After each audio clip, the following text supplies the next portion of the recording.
কিংবা সাধারণ সম্পাদক, আহ্বায়ক কিংবা সদস্য সচিব আপনারা পাবেন।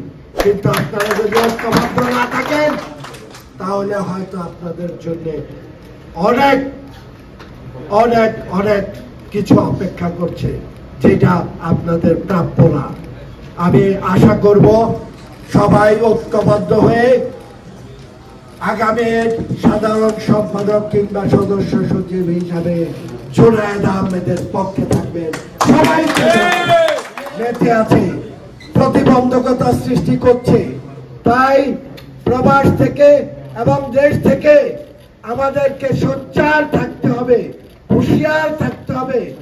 যারা আমাদের নেতার দেশে প্রত্যাবর্তনের বিপক্ষে অবস্থান নেবে, আমাদের দাঁত ভাঙ্গা জবাব দিতে হবে 111-এর। সাথী বন্ধুগণ, আপনাদের সবাইকে